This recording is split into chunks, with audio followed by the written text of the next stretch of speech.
play. This is Jason J. Lewis, the voice of Superman on Justice League Action. This is Mark Wade, writer of Superman Birthright. And you're listening to The Krypton Report. And you're listening to Krypton Report. Up in the sky, look! It's a bird! It's a plane! It's the Krypton Report! The All Things Kryptonian podcast, including Superman and Supergirl. We discuss games, movies, cartoons, TV shows, and comics. Find us on Facebook, Instagram, YouTube, and Twitter. Welcome to the Krypton Report. Yes, I have a little bit of a cough. I apologize. It's mainly because seasonal allergies. So I got that out of the way. Whew. All right, good. Now we're going to jump into DC Fandom Day 2, which was weird. But I'm going to bring along my pal James, and he's here. Mr. James Cole, what's up? Whoop, whoop. Hey, how's it going? We got some news to go over, but you know what's funny is I feel like everything that's in the news kind of came out mostly through fandom. But yeah, we'll start with this. This was non-fandom, and then we'll just kind of move through. Wonder Woman, the movie, it's moving to Christmas Day. It's very sad because it was on Jania's birthday, and part of last year, her birthday plans was her and I went and saw Joker, even though we didn't get to go when we wanted to, because that's around when her grandma passed. And so this year we were like, oh man, we're going to all go and take mommy to see Wonder Woman. And that's not happening. So it's coming on Christmas Day. That's weird. Okay, so my first thought, and I sent you this, the problem, they're comparing it to the numbers for Tenet, and I understand that to a point, but here's something else. Tenet is cool, but Tenet is not the kind of film that I'm going to take my whole family to see at the theater. As much as I would love to see it on the big screen because of that, it doesn't call me as just a general moviegoer as if I have to see this. Oh my gosh, we have to see Tenet. We have to see Tenet. You know what I'm saying? Right. I definitely want to see it. I'm a big fan of Nolan, and he makes some very interesting, compelling movies and good films. I definitely want to see it, but it's not on my priority list. And that's what I'm saying. But a movie like Wonder Woman, that is to me, it's not a family movie, but it is a movie that I can take my whole family to see. That to me is going to be more of the movie that you're going to get me to go see. Something that a lot of people are dying to see, that makes them feel good, that they can kind of go out more than just by themselves. But that's the type of movie that that's what we need, That is the film that type of film is what they should try to put out, And I understand the whole it should be experienced on the big screen, Okay, but at this point, I've lost my hype for it. It's been changed how many times, and I get because of the pandemic, but at the same time, I just, it's you're why keep changing the date? By the time, by the time, if it releases on Christmas Day, it will be over a year from its original release date. So, that kind of kills some of the hype for it for the people like us who have been waiting and expecting it. For a lot of the general audience, when it finally does come out and if people are comfortable going to the theaters, it's going to be oh, a new Wonder Woman, theaters, you know what I mean? People are going to start doing it again. Like I said before, it is kind of a pendulum swing. With this whole quarantine and shutdown and everything, it's really one extreme. It's the pendulum to the far end. When things actually finally get back to, quote unquote normal, people are going to flood the theater. You know what I mean? Mm-hmm. If people feel comfortable and things are back to normal, that pendulum is going to swing the other way. And if they do, and if they do hold Wonder Woman and it releases and people are comfortable with doing that and going back out and people believe that things are normal again and they're comfortable at it, Wonder Woman is going to make serious bank. Yeah. But the thing You is, know what I mean? It's kind of going to happen. It just sucks this time in between. the thing is, it's just like, but there's nothing to test that. You know, like, there's been nothing released where it's like, what do you call it? Let's all go try and see this movie because, you know, it's out.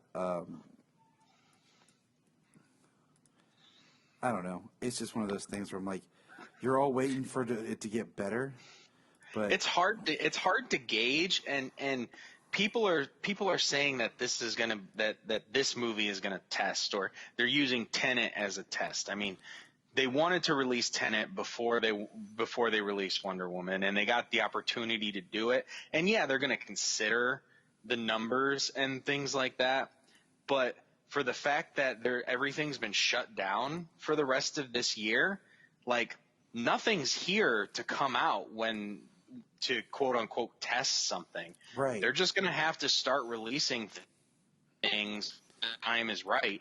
And it's just, we're going to have to see what happens at that time. Yeah. I mean, they put out New Mutants as a test, you know, and. But also that movie was supposed to be released 3 years ago. Yeah, exactly. The New Mutants were due years ago, so there was like a little bit of hype for it.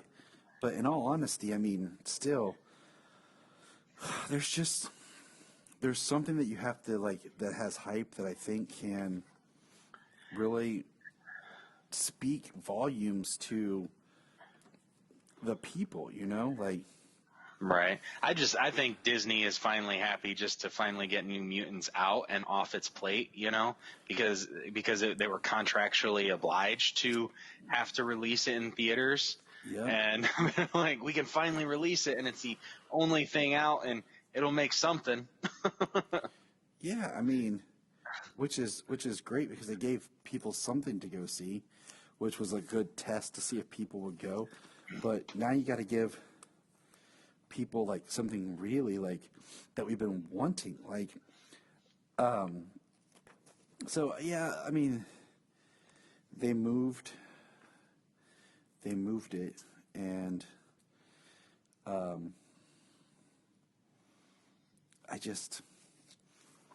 don't know, man. I just am at a point where the hype for Wonder Woman for me, like the second trailer was cool, but like you've released the trailers, you've released like merch and tie-ins and specials, and I mean, it's got to be tough, though. You know what I mean? Because they're constantly having to drag their feet on everything, you know, and they want to release it. They want to release all this marketing, and they want to release all this product and stuff like that. And every time they think they get a chance and they give a release on something, and then they have to push it further, like, it's like, man, like, I can't like go. I keep dragging my feet, and I can't just take off running, you know? Kind of like Wonder Woman did when she was sprinting down the street. I mean, that trailer was sweet. I've watched all those trailers over and over and over again. Not as many times as I've watched the Justice League trailer, but it's like the Snyder Cut I know is coming because it's done and it's going to be on streaming, you know? So like I'm happy, like I know that's coming. So I can be excited about that. You know, like, oh my gosh, what did Sayla say the other day? She's like something about watching the Snyder Cut. And then Solomon, he even said, Daddy, can we watch Justice League even though it's not the Snyder Cut? I was like, wow, buddy, like, I don't care. I mean, nice. like, I was just looking at him like, Solomon, it's still like a fun movie. Like, it's a unique movie to watch. I'm like, we can still watch it and enjoy it. Yeah. You know, like No, Justice League wasn't bad. It just it wasn't the movie that it wasn't the movie that got made. And you know, for people like us who are huge fans of Zack Snyder, and had followed, you know, we can and after multiple viewings we can see more and more of the scenes, and it just becomes a little more of a chore to watch because you're like, man, it shouldn't be like that. Like, we know this is different. Like, the narrative should have been something else, just in this, in each part alone, you know, and individually, not even as just a whole. But we just knew too much about it. Yeah. And I mean, granted, even if I didn't know as much as I did about it and I went and watched it, I enjoyed it. I had a good time, but I also would have walked out like I did. Like, that's not a Zack Snyder movie. Like, that is not a Zack Snyder movie. His name's on there, but that's not a Zack Snyder movie. Yep. So, yeah, I mean, I'm excited for it because I don't see them be like, delay again, even though you've already been waiting like your entire life for this. I feel like I've been waiting my entire life for this. And not Wonder Woman, but Wonder Woman too. So I just don't want to be like, you know, like a downer, but at the same time, like I'm just like, I am not as excited for Wonder Woman like I once was. Like it's hard to maintain that. You know what I mean? We say that, and everybody says that as we're talking, and they keep pushing it, you know, and you hear people saying that all the time on the other podcasts that we listen to, and you can't maintain, you just physically and mentally can't maintain that level of hype that you once had for it when it keeps getting pushed like this. But you know, when it comes out and you finally get the chance to see it, you're gonna be there. And, you know, we're all fairly confident that it's gonna be pretty damn good because, you know, Wonder Woman was really good. Gal Gadot is really good. Chris Pine is really good. We know Kristen Wiig is a good actress. We know that Pedro Pascal is a good actor. We know that Patty Jenkins is a great director. So, you know, there's a lot of components, and we are confident that it's going to be a good movie too. So we'll be there. That's for sure. I mean, that's the thing. We'll be there, and that's why I wish it was like that was the movie. But no, I keep harking on it. You know, all I'm saying is, like, if they just said, hey, we're just going to put it out on digital, I'd be like, all right. Like, I'd pay for it on digital. I would. You know, I would be there first day, just like I was Bill and Ted. I'd buy it first day. Yeah, I'm just like, I'm at the point, and then if they come back later, and they're like, all right, we're going to do a special, you know, after a year later, like, release or something in theaters or something. You know, yeah. I'm like, okay. You never got a chance to see it big screen. Like, yeah, I'm going to go see it on the big screen. Because I just feel like a great movie. At this point, like, that whole adrenaline, like, I got to see this thing now, is, like, slowly gone. And I hate that. Like, and I'm gonna say when. It may never happen, but I'm going to say when they do a limited engagement to release Zack Snyder's Justice League on the big screen, I'm going. Oh, yeah. And I'm going multiple times. And I'm gonna try even after I've seen it a bunch of times on HBO Max, even after I've seen it a bunch of times on my digital copy I bought or my physical copy I bought, like, I'm still going to go see it on the big screen when they release it for a limited engagement. You know, it's one of those things that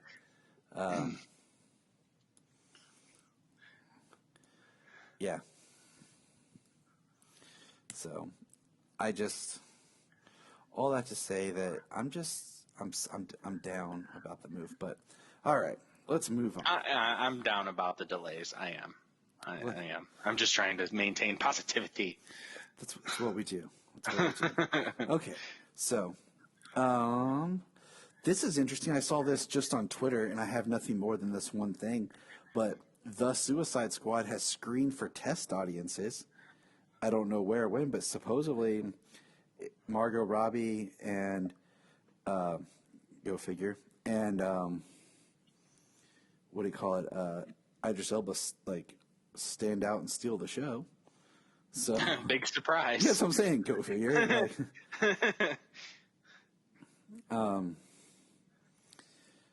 But that's interesting that they're test screening. Like, where? How's that working? Come on. And Well, then, test screens probably aren't here in America. yeah, for real. But yeah. Not right now, anyways. So the last thing that I have that's really from fandom is Brian Michael Bendis is going to end his run on Superman and Action now in December with issue 28 and 1028. Is it bad that I'm happy that that's happening, that I'm excited for a new team to work on Superman? No, because here's my thing. Okay, so this is going to start us with fandom.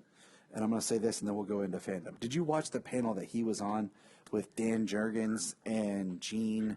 I can never pronounce his last name correctly. Who just wrote Superman Smashes the Klan? Unfortunately, you bring up Superman Smashes the Klan, and I can't find my part 3. I don't have part 3. I'm mad. Because I'm upset. I lost should the have bag with some comics. I should have bought it one day, but I was with the kids and I got them something, and it's been extremely hard to. Because I wanted to read it as it came out. I didn't want to wait for the collection, and now I can't find part 3. Well, next time I go into my shop, if they have another copy there, I'll get you one. All right. Send it your way. Sounds good. I really like that story, and I was reading it as it came out, and then it just kind of took off real fast, and Well, unfortunately, like part 3 came out at the time of the shutdown, so it kind of got lost in the shutdown. Exactly. A little. That was my issue. You know, it came out right then. It got lost in the shuffle. And yeah, all that to say with Bendis, I haven't read issue 25, and I mean it's 25. It's an extra size, it's an oversized anniversary edition, and it's introducing the new villain, Sinmar. Mm-hmm. So this is a second new villain that Bendis has created, and I mean from the advertisements they say he's the most dangerous villain since Doomsday. So we'll see. I don't know. Yeah, I thought Rogolzar was supposed to be something cool, but that wasn't. But my thing is with the panel with Bendis, and I'll bring this out, is he talked about how he started, how when you're writing the comic and stuff, you inherit like the story from the people that were doing it before you. Of course. And he talked about getting that, and how Superman as a father was not something he would have done, and he took that from Jurgens and had to work with that. And he says now, as in writing, he became a father, and he kind of basically regrets some of the things that he did with John in that story. So that's something he wouldn't have done, but he came on to Superman after Superman had a child since 2016. Right. He came on knowing that he had a child, and he didn't work with it, or he got rid made of his it. Questionable choices and got rid of it. And that makes me like the person that makes sense. The person who takes over after Bendis, Well, I mean, what are we looking at? We know Bendis is getting off on Superman. His Young Justice is ending. That's a book that's being canceled. Wonder Comics is ending. That whole line. I mean, is Naomi going to continue? What's going to happen to like the Wonder Twins and all the characters who were in Young Justice? I mean, like apparently Jim Lee and DC aren't too happy with what he's done with Superman and with the rest of his books. Mm-hmm. I mean, if they're canceling all that stuff because they're not selling, I mean, maybe they were happy. Maybe it's just a business decision and they're not selling. I mean, Young Justice has been fine. I prefer reading Young Justice to picking up his Superman books. Yeah. So, I mean, what are you going to do? I mean, books aren't selling. Bendis hasn't been the best on on the books he's been on in DC. So, Yeah. I mean, yeah, he hasn't done anything at DC like he did on Ultimate Spider-Man back over at Marvel. So, what will he do next? You know, right. we will see. But I mean, a lot of people hate what Bendis has done. I haven't hated it, but I haven't been in love with it. You know, it seems like some people have loved what Bendis has done. They're like, "Oh, he's so great." We've been on here discussing it. We've both been up and down on Bendis's run. There's been some good stuff, and then there's just been some stuff we just plain old didn't like. So, you know, we will see. You know, like, with Batman, you know, I was trying to keep up on the end of Batman, especially coming up to City of Bane, finding out that Bane was kind of like the big villain this whole time behind the shadows in Tom King's run. Yeah. So I was kind of like coming up on that, trying to read that, you know what I mean? Because I love Bane, and even going into City of Bane and stuff, it was lackluster, and then it ends, and we come up to Tynan, and Tynan's doing Batman, and from the first issue I read, I've been reading every single issue of Batman since Tynan got on, and I've enjoyed it. I've enjoyed it thoroughly. Yeah. You know? Yeah. So, I mean, and not everything's for everybody, and you know, that's the way it is. But I'm looking forward to a new team getting on Superman. I would really like to feel about the Superman books like I am currently about the Batman books. and I wouldn't mind if they have a different team per book. You know, like this team's doing action and this team's doing Superman. You know, I don't need like writing both. Yeah. Well, and unfortunately, you know, his timeline in his Superman and action books have not lined up with the timeline of the rest of the continuity or the Justice League books. Like, they tried to pull it, go in and out of what's happening with the Justice League, and I mean, the whole death metal is kind of its own thing. Like, how does that fit in with the current continuity of everything that's going on? You deal with crisis books as they come, but yeah, it's just Bendis seemed to get to pick and choose when and where his books kind of went in and out of the Perpetua storyline, and it didn't line up. Mm-hmm. So, and that's been frustrating too. I've brought that up on many occasions, talking about the books. I mean, it just sucks because you're like, I am trying to follow your story, and like that's why like I like when you get, if somebody wants to write this as their Superman story, great. Give them that special, like when they did the Superman, was it Up and Away, Up in the Sky?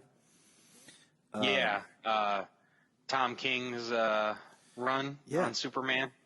You know, you do like Bendis's Superman line or whatever. You know, like find someone who has a story that's really willing to work in the. Yeah, if you want to give them a maxi series or something, you know, mini series or a maxi series, as long as it's working and it's selling and it's its own thing and it's not mainline continuity, you know. But if you're getting a mainline continuity book, like it should fit into mainline continuity. Yeah. And there were a lot of things that didn't in Bendis's books. You need to play along, but that's ending. And then, you know, I've heard people who are longtime Superman readers who, when Bendis got on, they quit. And I know, well, you know, like DC Comics Squadcast, like when a book is just continually losing them and they're not interested in reading it, they'll end up dropping it, and they they mainly work with the big 7 books. You know what I mean? The characters who are from the Justice League, their books and the other books that they're connected to, and after a little while on Bendis's books, they drop Superman. And you drop Superman. Yeah. That is one of those that's like a really hard one for me, because I don't ever, like, even in the New 52, I was getting Superman because it was Superman. Like, I don't give up on Superman. But I get where some people feel they have to. And sadly, I'm sad for you. Well, it's like us. We don't give up on Superman. We keep buying the Superman books, just like people don't give up on Batman. They keep buying the Batman books, even if the story isn't going the way they want. So. Yep. So, I mean, I just hate, like, you came in, you had your agenda, and you did it, but you ruined something that was being really, really loved. And, yeah. But it was great to hear. It was. John and the whole parenting aspect of Superman being a father to a child coming into his own, just starting to have and learn superpowers, and then you just erase it. Yeah, that was a tough thing to do, a tough pill to swallow, So, all right. So that was a great panel, though, just to hear Gene talk about Superman and his experience, finding out that Gene talking about his parents. This was a great story. If you guys find the panel online, he was talking about being an immigrant Chinese family, and they were seeing this like display of like almost like a pop-up museum, and it was all Superman stuff. And like you could go in, and how his parents were talking in Chinese, and the guy was you had to pay for a ticket to get in, and the guy was like looking at him, and then he tells him to come over, and the usher guy basically he lets them in, and he just he gives them tickets and tells them to go on inside. And Gene said, that's like a very Superman thing to do, this immigrant family to an icon of America that is about being an immigrant. Right. So it was an awesome story. And I mean, okay. So let's back up a second. Pardon me, listeners. Yeah, we probably got off track a little bit.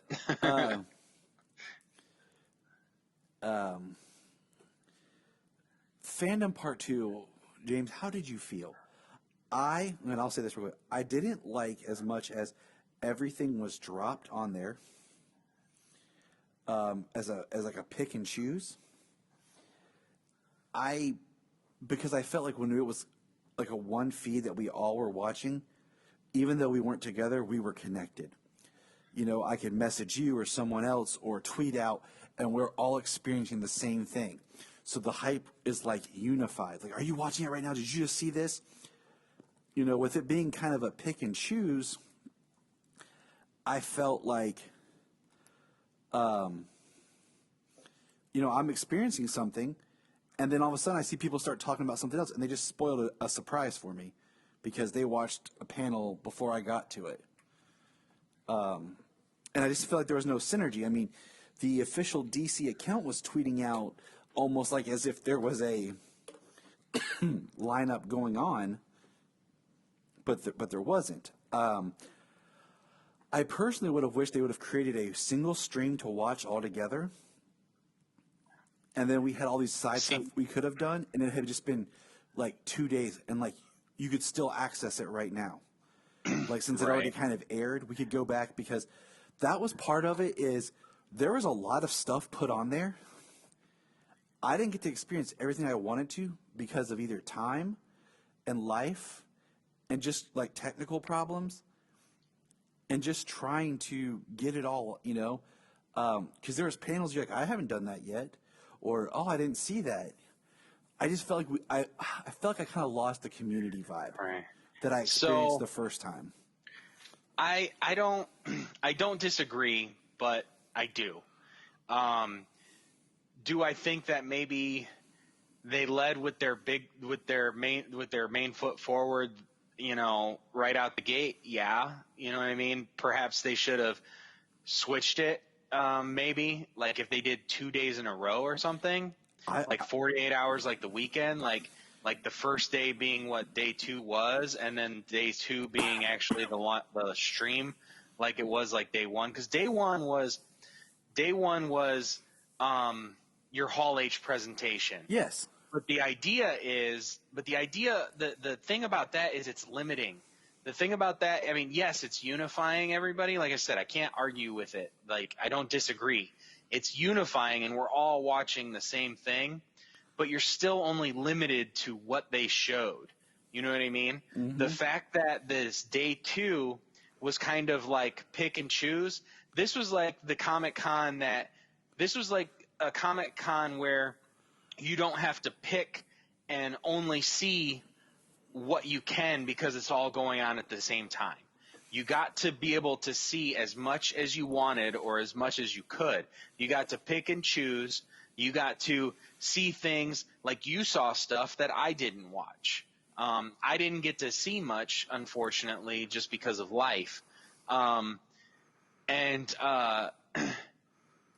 fact that it was so the entire experience of Fandome was like a Comic-Con, like a convention where you've got your Hall H presentation, you've got your big budget, your Hollywood stuff, and then the rest of it was for the creatives, for the TV, for the smaller side, for the comics and stuff, the stuff that you're not going to get to see, that you wouldn't see because you're stuck waiting in line for a day and a half to get into Hall H. You know what I mean? Mm-hmm. Stuff you wouldn't even get to see, period, because you want to see this one thing. You know what I mean? Mm-hmm. So I think that I liked day 2. I liked being able to pick and choose and watch what I want, you know what I mean, and see what I want. I wish there was more time, and I wish it wasn't gone. I want to go back and watch more than what I got to see. I liked that they were doing that, and they were embracing the past of DC, on screen, the past of DC in the comic books, and then the current stuff that's going on. They had 3 Jokers. They had Joker War. They had Deceased. You know what I mean? Mm-hmm. They had these things going on currently. So I really think that it was – I really do like how they did it both days. So like I said, I don't disagree with you, and I do. Because I really thought it was really cool because day 2 was like they initially announced it. You could do all this stuff. You could go into all these different areas of the DC fandom, where on day 1, all there was that stream. And honestly, the thing that came out of it, what did we get? 5 or 6 trailers? We got Wonder Woman, Gotham Knights, the Suicide Squad, Justice League, the Batman, and Suicide Squad Kills the Justice League. We got like 6 trailers out of it. I mean, 6 trailers in 8 hours, you know what I mean, and a couple of smaller panels that gave a few detailed things. I mean, that's quite limiting, honestly. Mm-hmm. Yeah, it was unifying the community, and it was great. It was awesome. I loved it. I loved watching the stream, having it go for 8 straight hours. I did. I really did. But then also this being able to, like I said, give the creators, you know what I mean? Like the comics is the base for this. Without these comics, we wouldn't have this Hollywood stuff. This is where the ideas are generated from the creatives who write these characters. That's their job, to write these characters day in and day out. You know what I mean? They deserve that time. They deserve that recognition and to be able to talk about what they're doing and about themselves and stuff. So I really like that day 2 was what they initially announced that Fandome was going to be. So I really think the entire thing was a hit. Maybe it was spread out too far. Maybe they could have done it, Hall H, Hall of Heroes the next day and done this the first day. maybe they led with their right foot for, their best foot forward, and it worked. I mean, it seems to have worked. I mean, it was huge hype for everything that we got out of Hall of Heroes. People were still talking about it up until day 2. And then day 2 comes around and we get some, there's a few confirmations of things that come out of day 2 that we're going to get to here shortly. But you also get to talk to these actors, and also you get to talk to and they get to discuss what they liked about what they've been doing, and the creatives, what they've been doing. And, it being recorded, being streamed, being Zoom calls with everybody from their home, it was actually really personal, and I really enjoyed it for what it was. They did a fantastic job with Fandome. Part 1 and Part 2. I'm pleased. I mean, I agree with what you're saying. Excuse me, let me get a drink here. I agree with what you're saying. I would have liked there to have been like one big stream, and then like, some of the other stuff I can go and do. And because what I would like to do is like, the idea was I set my, set one thing to stream on my TV, and then while that's playing, if there's a panel on I don't want, I'll jump on my, my tablet or my phone or whatever, and watch that, while watching the main stream. And I just feel, and I kind of wish that they had done that, and then like the next day or two, like they left everything unlocked, since it is all, or pre-recorded and up there. Yeah. Or they start putting it on their YouTube channel, because there's some stuff that people have pulled that's on YouTube, but like there's stuff, like I watched. We'll get there, but so that was just my thoughts on Fandome.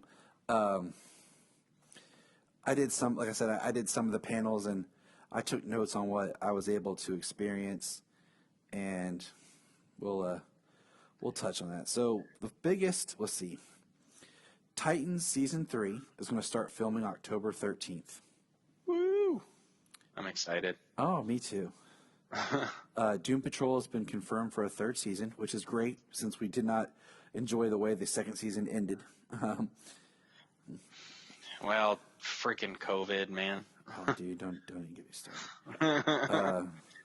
It was a casualty. What are you going to do? Everything was affected. That's why I'm just, like, I try to let things go as much as I can. Right.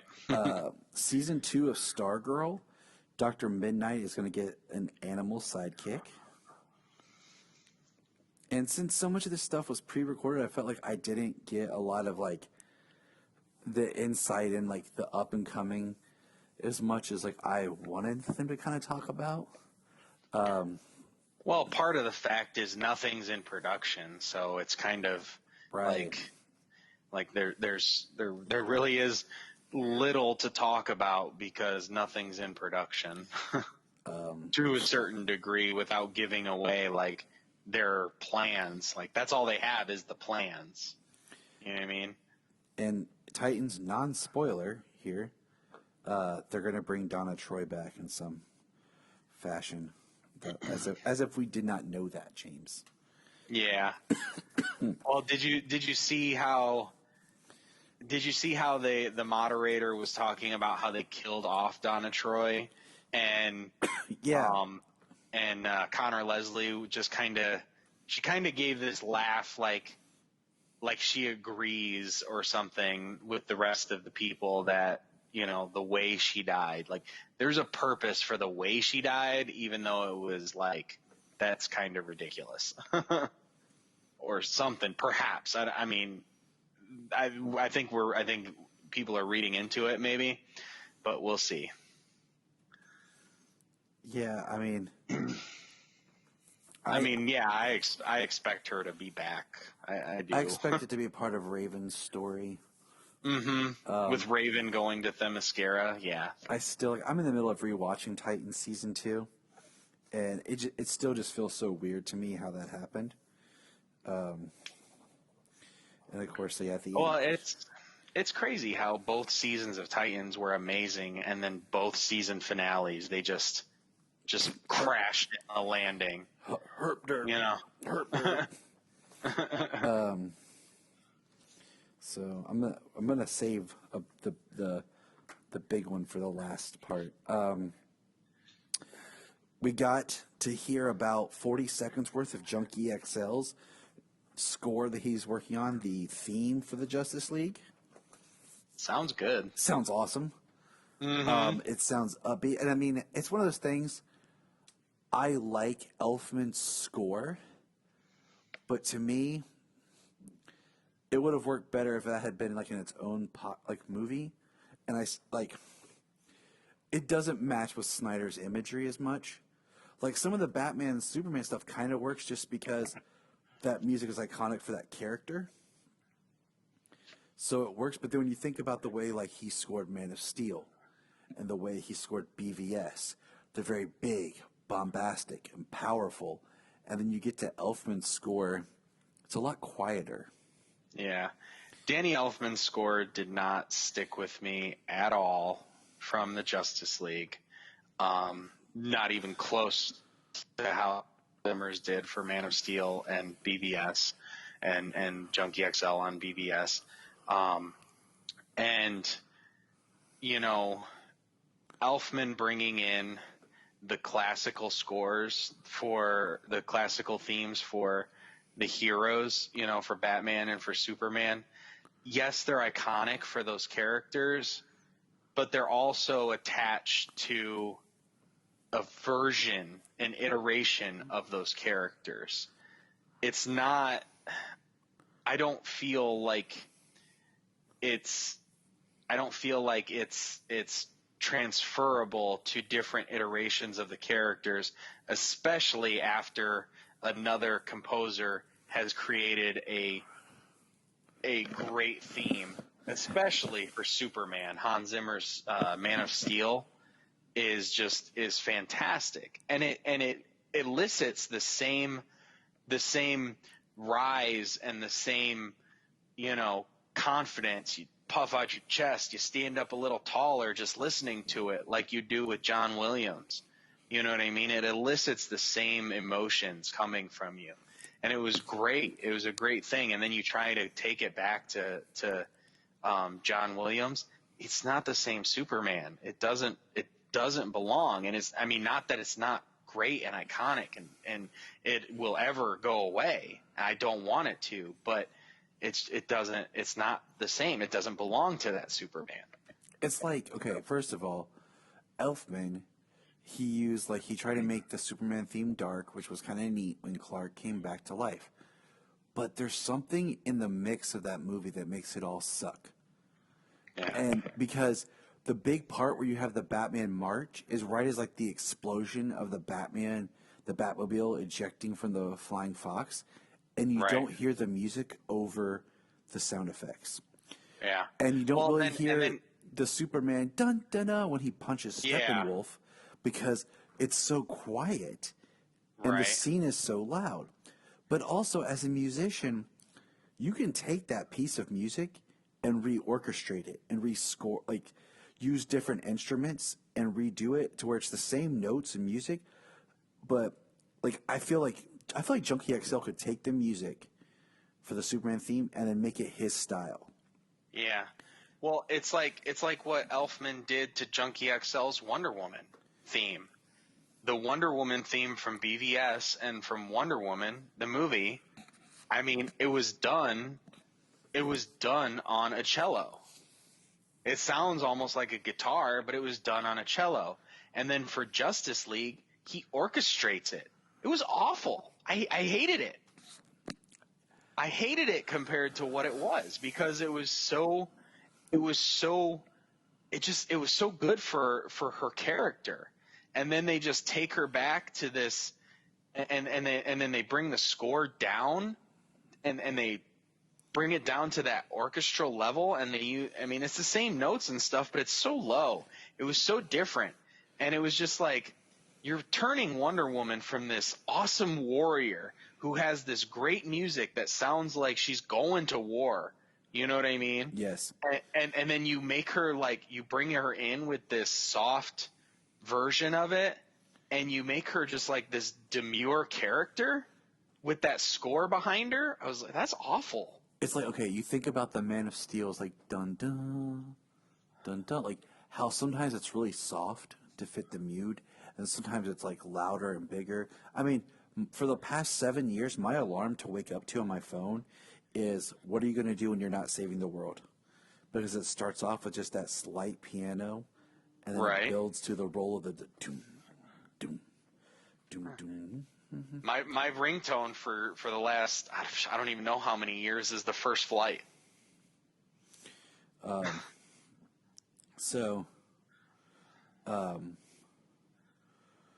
But yeah, I just, I hate the fact that like his it's like, I feel like he was kind of lazy in a way. Like, what, he might as well have brought in his John Wesley Shipp Flash theme and threw it in there. It's like he didn't want to do the job. So like, I'm just going to take the Batman I already wrote and this already Superman stuff and just kind of redo it. Like, so I'm excited. And I've never said anything bad about Danny Elfman's music. I mean, I've loved his scores and his music that he's made for like so many films over the years. Like, he's always been one of my favorite. He's well known. He's a great composer. But then he comes on to Justice League and he does what he did there, and it's awful. I don't like it. It didn't stick with me. So speaking of a movie that we got teased, like, I don't know if you like pick like the watch verse, you could just watch the watch verse straight, and every now and then it would have little like 10-second like little things that says enjoy your viewing. And we got a enjoy your viewing with Crypto, the super dog, from the still in production announced Super Animals movie. Is that, or Super Pets? I think Super Pets. Yeah, that's what I was thinking of. So it's supposed to be like Crypto and Ace the Bat Hound. Which now, after seeing Crypto in that little bit, I really want that movie. The kids loved seeing Crypto. Salem wants to name a dog Crypto. I love my daughter. Love my daughter. That's awesome. But like I was telling you, like, would an animated film be your best bet right now? Because you can do a lot of animation type work can be done, like computer animation can be done from home. When they've talked about being able to do voiceover like in-home studios, and it's even if not, like you can be in your own booth, like it's a controlled environment. Right. I was listening to an interview from a voice actor, and he was talking about recording stuff. He's like, yeah, I go into my closet, all the clothes make it like a soundproof room, and I'm just sitting there in my closet doing my voiceover. Like, I will tell that's you, awesome. I don't think if I've never played it for you, James, I'll send you one of the songs that my band recorded in a makeshift guy's house who was turning into a studio. The drums were done in the living room. The closet was the vocal booth. We recorded guitars and bass sitting in the kitchen. I was doing bass while one dude was making fried beans on the, like, right next to me on the stove. Like, you know what I'm saying? Like, that's cool. And everything. So, yeah, I just feel like that could be a film that we might get to see as like something viable that they could turn around. We got an announcement, and at first I've seen two things. I've seen one that it was fake, one that it's true. So I just want to bring it up quickly that supposedly we'll be getting Superman the animated series on Blu-ray. If we do, I'm buying it. Yeah, me too. I actually was watching my DVD copies the other day because Sayla wanted to watch Supergirl. And that's when I had my epiphany that I sent you. There is no animated Superboy and Supergirl together on anything. Right. And that's horrible when your kids want to watch Supergirl and your son wants to watch Superboy, and you're like, all right, I have the animated series and I have Young Justice. All right. Well, any version of Superboy that isn't Clark Kent has been around for near 30 years. And yeah, I mean, the only thing we've got a version of Superboy in is Young Justice. And that's like the one thing I kind of am like. And we don't have a Supergirl in there. Yeah. And I was bummed that we never got in the continuity films. We never got to Supergirl. We introduced probably my favorite animated Superboy because he was a little bit of like all the different versions, a little New 52, a little 90s, a little Connor. Right. Little like, and we did get the one on Rain, yeah. he was cool, but then he gets killed off in Apocalypse War, and he didn't get to do much of anything, and we never got to Supergirl. So it's like, man, I would have liked a Superboy and Supergirl film. Like, what if we turned it on its head where Superboy is the one that discovers Kara, and I do wish. Oh, sorry. And she thinks he's Clark, So she thinks he's Clark, and then she finds out, no, he's not Clark, that Clark has really grown up, and we have that whole story. So, right. I do wish that we were still getting continuity films, that they didn't just end everything the way they did, because I think there were so many more stories to tell. They had a good continuity going. They had some fantastic movies in there, I wanted more Teen Titans from them in that continuity. Superboy to join the team, Donna Troy in there. Yeah, she got teased and was coming, and I would have loved at least one movie with Superboy and then Donna Troy. Gave us one more Teen Titans, and we've had this discussion, and I've had this discussion with Lilith too, that it felt like the end of the universe was rushed. Like, they weren't going to make that movie just yet, but they ended up making it. Yeah, I think that was rushed. But I mean, it was a great line of films, all the way up to the end. I pretty much thoroughly enjoyed every film that was released in continuity. So, we were talking about like recording from home and stuff. I watched the Young Justice panel, and they got to do a radio play that they had. And I mean, they're recording at their computers in their own homes in front of just a mic with their earbuds in, and I mean, these actors are doing a fantastic job. These voice actors I'm seeing the voice actors and I'm hearing the voice. I'm seeing the character just from the voice. I know exactly who they are, exactly what they look like. I mean, Crispin Freeman, who's freaking going between Will and Captain Boomerang, arguing with himself. It was great. I loved it. And it just proves, like, especially right now, that these animation shows and movies, like, they could really be, those things could be heavy in production right now. With the technology we have today, you can share anything with each other. Going back and forth, it's so easy to, these Zoom calls, these recording sessions, like, it would be so easy. And I hope that they are working on production of what we now know is Young Justice Phantoms, season 4, Young Justice Phantoms. I hope that they are in full swing production or pretty close to it because of what we can do with technology today. Mm-hmm. So I hope we get season 4 of Young Justice sooner than later, because, I mean, as we all know, it's an amazing show. I mean, I don't know, because there are TV shows that do not have, there are live action shows. None of the CW shows are as well thought out as Young Justice. Okay. This is good. So Young Justice is one of the best shows ever. Yeah. Yeah, I mean, it is great.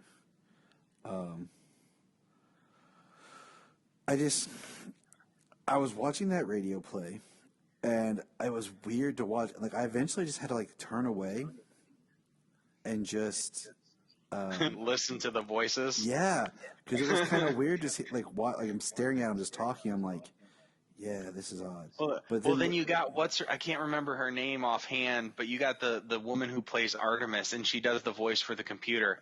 And you close your eyes, and she does the voice for the computer, and then automatically Artemis, whatever, B0, whatever, and she comes in, and she goes automatically from the computer voice to her Artemis voice, and you're just like, man, that's so good. Oh, I know.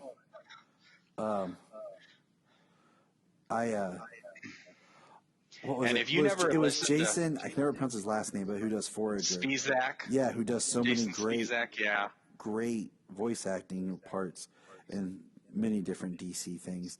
I just was like, wow. I know I've pitched Whelmed to you, the podcast. Yes. The Young Justice podcast. That one they got really good, and they got so deep into it. They've got interviews with nearly every actor on that show, especially the Young Justice cast. Maybe not the Justice League people like Bruce Greenwood and stuff like that. Yeah. But they've got interviews with like Eric Lopez. They've got interviews with Crispin Freeman, Jason Spizak, a number of them. They've gotten interviews with most of them. And I highly recommend listening to Crispin Freeman, his episode in there, because that dude is awesome. He is interesting, and he is incredibly intelligent, and he is such a good voice actor. Like, I was surprised to actually see him, right? Like what he looked like and the voices that he does. And but yeah, definitely, I definitely still recommend you going to check out Whelmed if you haven't yet. I have, but I need to get back on it. I don't have the freedom to listen like I used to, so I have so many backed up podcasts. What else did I say? I did watch the first Superman radio drama, like the 1940s radio drama they did. But for some reason, like, I was watching and waiting, and I didn't see the second part where, like, Tim Daly was actually voicing Superman. I just saw, like, the Krypton part. So I was wondering if that's going to come out again later as something special. That would be great. But I really would like to hear more of, like, the radio drama, because I was like, this is cool. And like I said, I watched the first one, which was like him. It was on Krypton, him getting off Krypton. And I highly recommend it. It's just amazing, just the talent behind a lot of people with just voice acting that they don't get. There wasn't a whole lot of like just Superman stuff, because a lot of it was just stuff that's already been out that was just repurposed as like a panel or something to go and see. Like, for example, I was a little upset that they went ahead and threw in the Superman Man of Tomorrow panel that they already had released online. Right. And I'm like, I would have loved to have watched that as part of Fandome, but, I did watch it when they released it online because they wanted to put it out before the movie, which is weird, instead of just having it like they did. So that was just kind of like, wow, like that's a great Superman panel that kind of got cut down. I did watch, excuse me, I watched a lot of stuff, but sometimes there just wasn't stuff like that was noteworthy. The Pennyworth panel was cool because that's like one of the DC shows that, like, because it's the only non-CW based show that's still in production. Right. That doesn't have any connection. Before anyone says the DC Universe stuff, we know it's connected. That stuff was all mentioned in Crisis, okay? Pennyworth was not. It's over there in its own little corner. But yeah, they were already filming in season 2. And the big thing that came out with the Pennyworth was that Martha's going to be pregnant. And I'm just hoping it's not going to be like some weird side story where it's the baby of like the devil or something. Because that was like the Who one. Who knows, man? It's Bruno Heller. It honestly could be anything. It's like that was the one thing like I really did not like in the first season. That whole like couple episode arc with Martha and his sister. And I'm enjoying Pennyworth for the Alfred, but I don't know. There's a lot of stuff I don't enjoy with that show. Just where I feel like they're taking the characters. Well, like I watched the Harley Quinn panel, and they specifically posed the question from a fan, is there going to be a Harley Quinn season 3? And all they said was, we hope so. The panel was fun. The panel was really fun. The actors were hilarious. They were great talking about the show and working on the show and voicing the characters. And, you know, Ron Funches was there, Alan Tudyk, I forget who plays Kite Man, Lake Bell and Haley Cuoco. Like, they had a whole bunch of people there, and it was really fun. It was really funny the way they were interacting and stuff. But in the end, when it finished up, when it wrapped up, there was nothing to it except for just them talking about what they've already worked on. That's it. And the only other thing from the Pennyworth panel I wanted to say real quick was, Sorry. No, you're fine. They're going to meet Lucius Fox. There's supposed to be more DC stuff coming, and Lucius Fox is going to be one of them. Oh, yeah, I did hear that. Because the whole point is, like, Alfred wants to get out of London, and he's trying to get to America as, like, his escape and start over. So, but, you know, with the whole thing being pre-recorded, some of it felt pre-recorded, some didn't. Last time didn't feel pre-recorded. But this one kind of upset me because it felt, you knew it was pre-recorded because the Three Jokers panel. Did you watch it?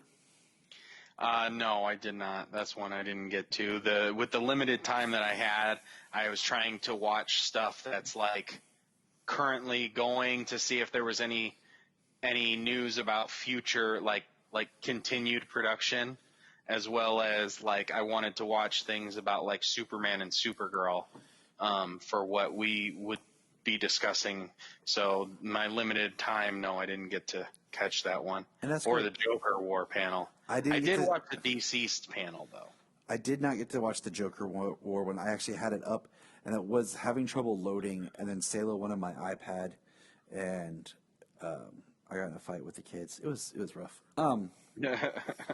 But I just was. I hope you beat them down. The thing about the Three Jokers, yeah, it was cool to listen to them talk, because you know, I always say Fabok, but he said it differently, and I don't want to screw it up, but I probably will. Jason, and that's Jeff Johns referred to him as Jay. So Jay's, you know, talked about wanting to have a project that was iconic and timeless and up there as one of the major kind of stories that will be remembered and referenced for a long period of time. And I'm like, that's awesome. But you could tell it was pre-recorded because they talked about the upcoming book when the first issue comes out. Well, here we are. The first issue's already come out. Yeah, a couple weeks ago. So, but the one thing, they kept saying that it's in continuity. So I just wanted to throw that out there. Well, I mean, the idea that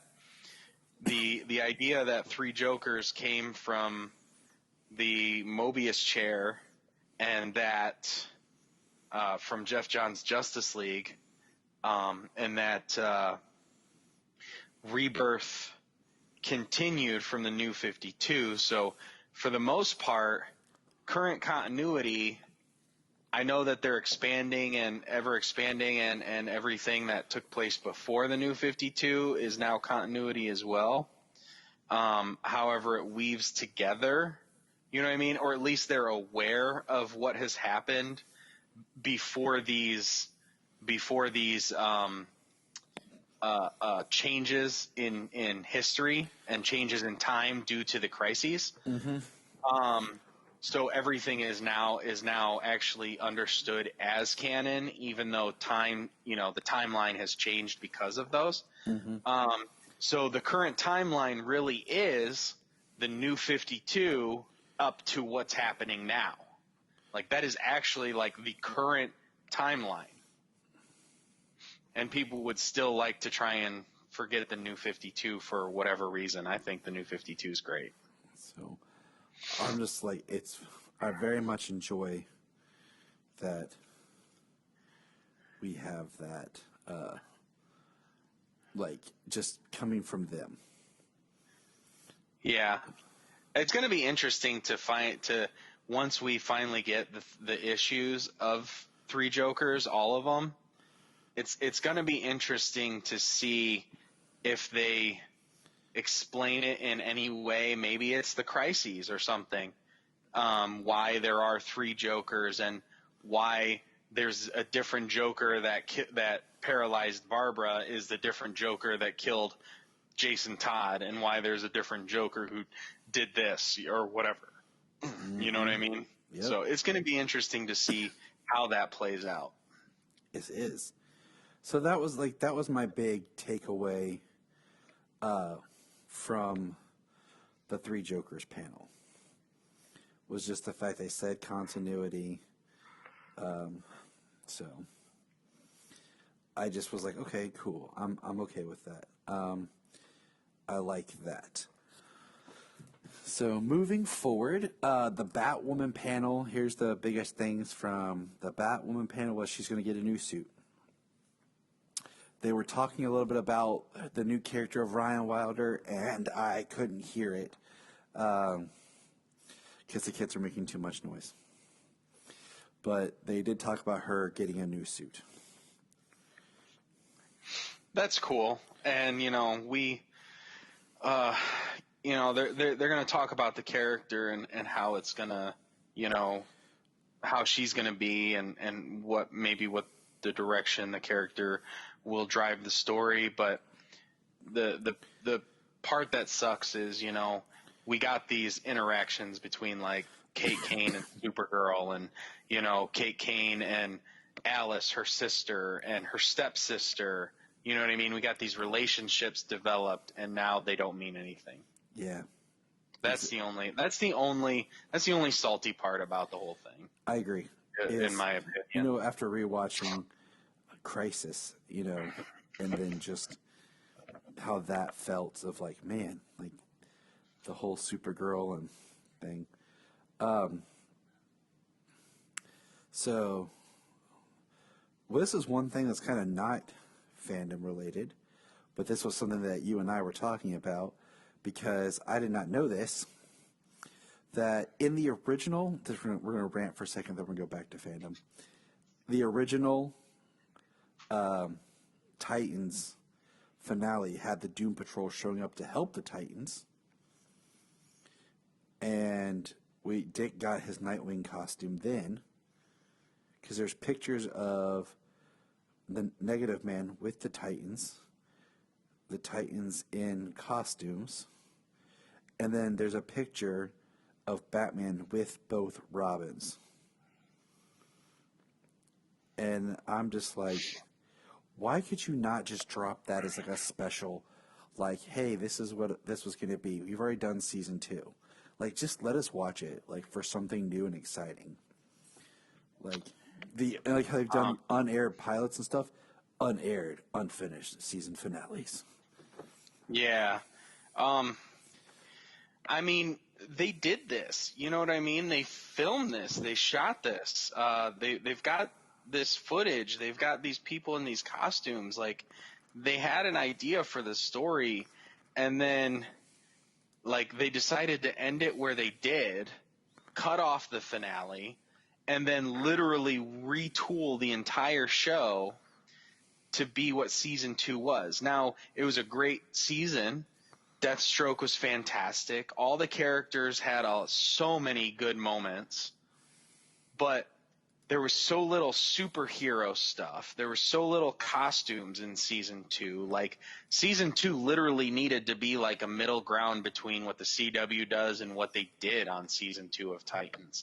Like, it was, I mean, that's my only complaint. Even though it was really good, I mean, they would have been so much better almost to go with what they were doing instead of waiting until the end of season 2 to finally get us a Titans team. Mm-hmm.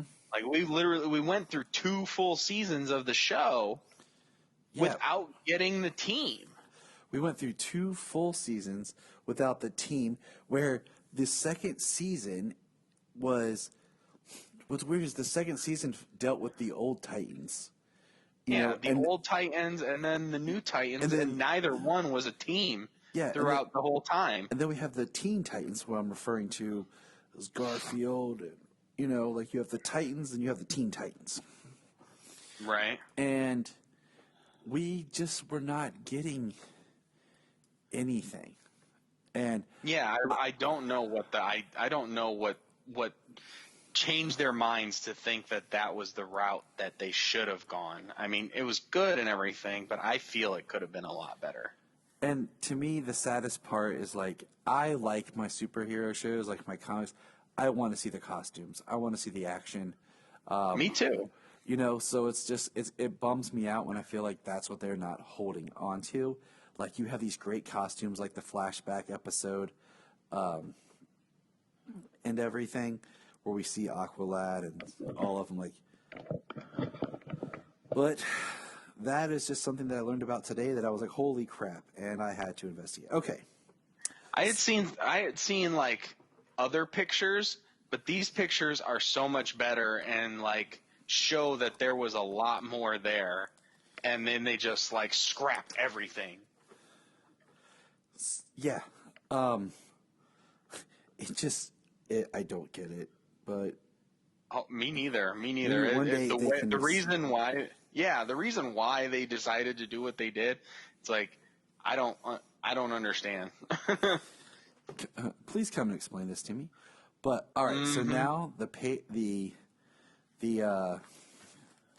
what we've all been waiting for, the panel that I've held on to for last. Superman and Lois? Superman and Lois. Because I feel like there was, like, we're a Superman-based show. There was some cool stuff they talked about. And then some other cool stuff that actually came out today that we're going to kind of pull into our conversation. Now, first thing I noticed about this panel was the showrunner is going to be Todd Helbing, who has been one of the better, or if not best, writers on The Flash for the earlier part of the series. So that, to me, you know... That inspires confidence. Yeah, because, you know, a lot of what The Flash was and is, I feel, is what we need more of, okay? And especially with a show like Superman. So that made me excited. They start talking about what they want to do in the series, and, you know, they're talking about, and it's one of those things like, why would you even bring it up? But they talked about not having any kind of, like, marital relation issues or love triangle with Clark and Lois. Yeah, that was, I mean, the fact that they had to say it, I think the only reason they had to say it is because it's on the CW. I mean, like, you know what I mean? Like, that would be the type of thing that they would do on the CW just because it's stupid. Yeah. But it's not something that's going to that would happen between Clark at the time he's married to Lois and has children. Right. Like, that's not his character at all. Exactly. So just the people who would bring that up, like, you don't know Superman. All right. You're the ones who are writing Superman Lives. Okay. So throw that out there. But yeah, so I was like, okay, they said that, and I'm like, of course they're not going to have a problem. This is Superman we're talking about. Like, if he's Superman, Jimmy, he cares about everyone. You know? Right. So I was just like, okay, thank you for saying that, but you didn't have to because it shouldn't even be brought up. Right. It never crossed my mind that they were bringing Lana in to make marital problems or to have this love triangle between Clark and Lois. Never once did that cross my mind because that would just be stupid. Flat out. Like, I'm not sugarcoating it at all. Like, that would be stupid. So the panel was, you know, conducted by host Jim Lee with Todd Helbing, and it had Tyler and Betsy there. So we had our Superman and our Lois, and it was cool to hear her, you know, like they talked about them as parents. You know, Betsy just had a daughter. Tyler has no children, so he talked about being He's an uncle. Yeah. Yep. So he talked about trying to pull from that experience and stuff he has. And I thought that was cool. And, you know, like, I'm getting more and more excited about him playing Superman. I didn't I liked him, like I've said before, in his first appearance on Supergirl, and then I thought he was decent in Elseworlds, and then he just was in the background for Crisis because, once again, they're not sure what to do with him. But now it's his own show. He can shine. Right. They purposely wrote him down to elevate Supergirl. Yeah. Like, I mean, so now we are in his own show, and it's going to be great to see him actually get to do his own thing. yeah.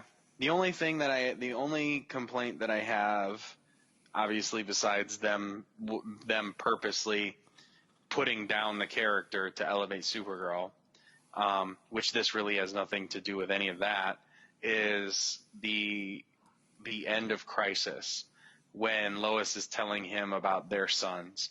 They should have existed in this world, and this world should be the only world that they know. So he should know that he has two sons. The fact that that they instructed him to look surprised that he has two sons instead of one infant son was kind of stupid. Like, it was kind of messed up. Like, that's not the way it should be. Now, even if John Jones gave him the scoop like he did everybody else, the psychic download, he would still know the Earth that he's lived in the entire time. Well, New timeline, and he would remember what the old timeline was. So he still would not be surprised at having two children. Well, I mean, let's face it. Okay, first of all, I understand your logic.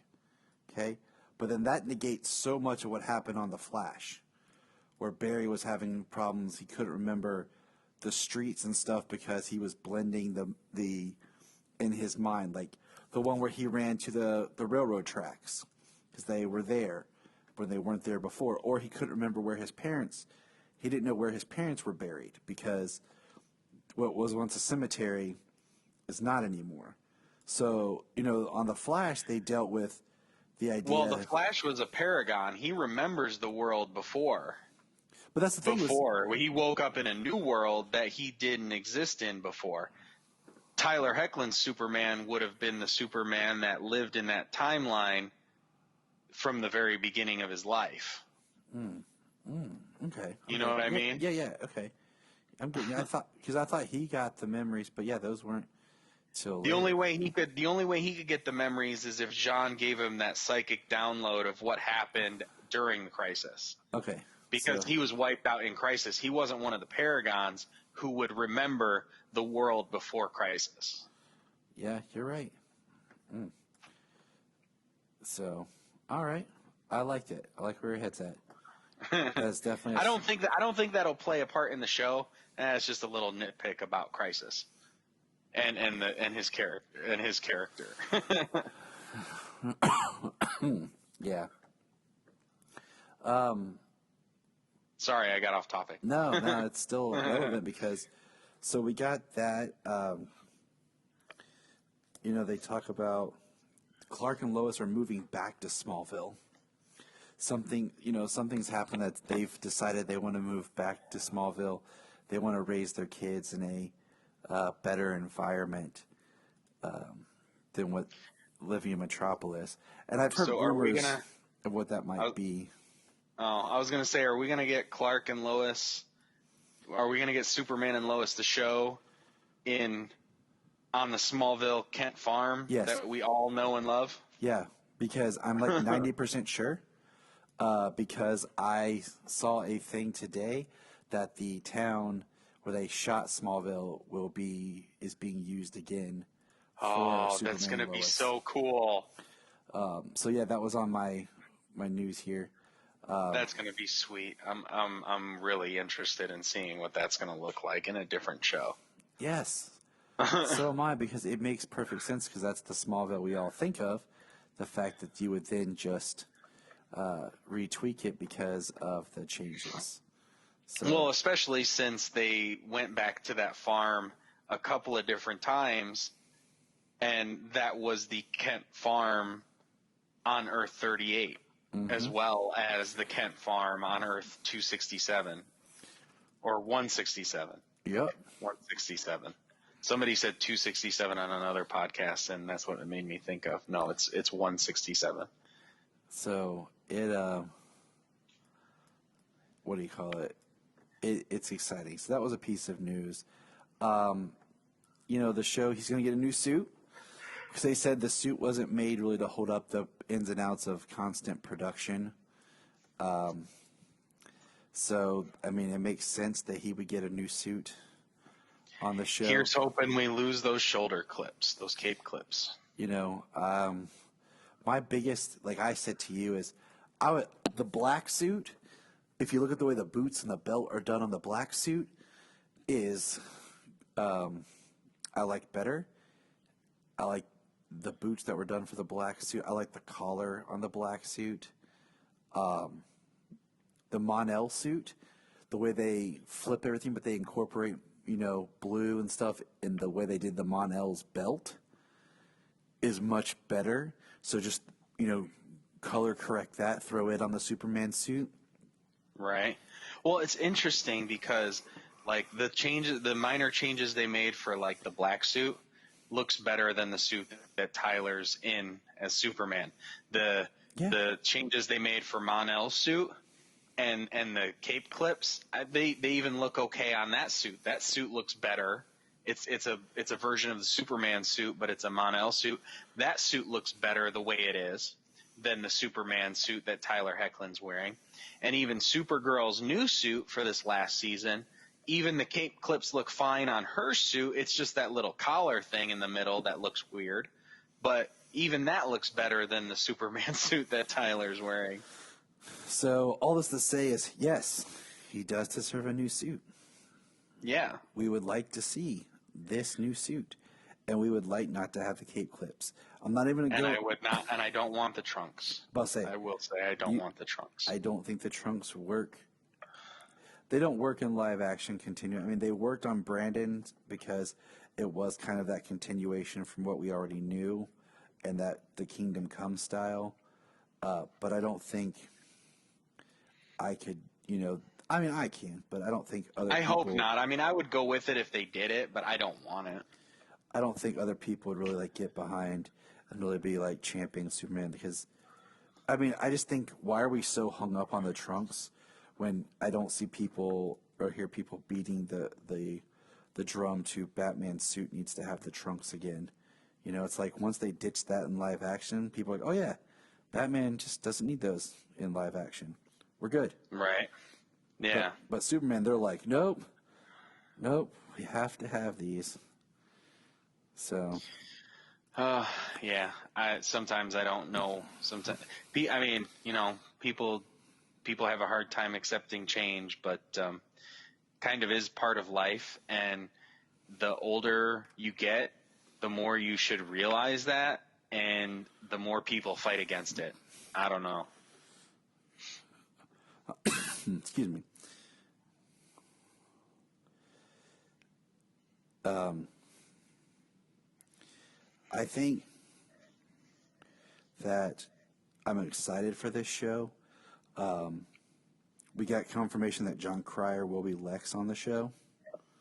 Sweet. Jim Lee was on the panel. He popped in as an artist and taught the people how to draw Superman's shield and told them a trick that John Byrne had taught him. And that was, it's like drawing two fish inside the diamond. Yeah.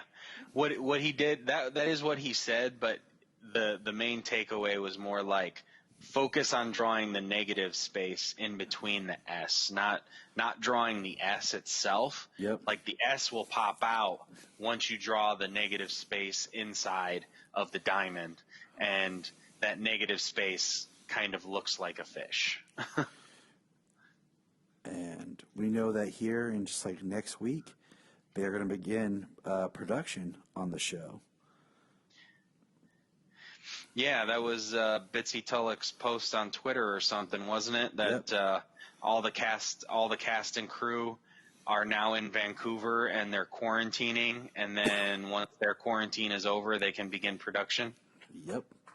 So the last thing to kind of chit chat about is we get a look at a shield that says Superman and Lois that was on Bitsy's script.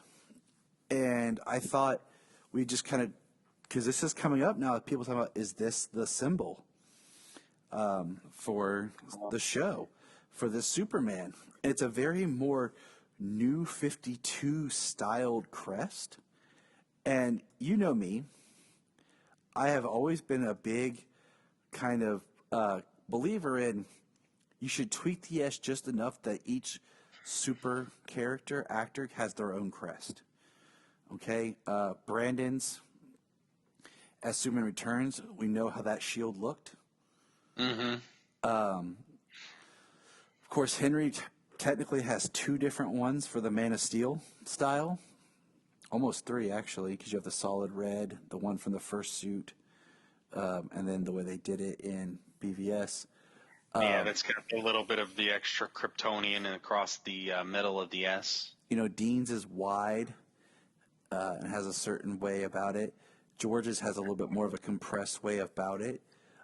Even on Supergirl, if you look at the way it is, they do the gold, but then they have the blue in the negative space instead of the yellow, which I really liked because I felt like that kind of gave it just a little bit more identity to say that's Supergirl. Yeah, Supergirl's got her own. It's red and it's got the blue, and then the S is just outlined in yellow. And I really, really like that because like I always have a thing like I've taught my daughter is,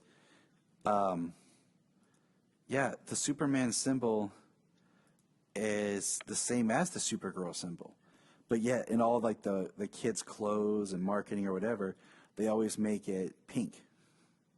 Right. You know, like that's Supergirl is pink, and I'm like, no, it doesn't have to be like.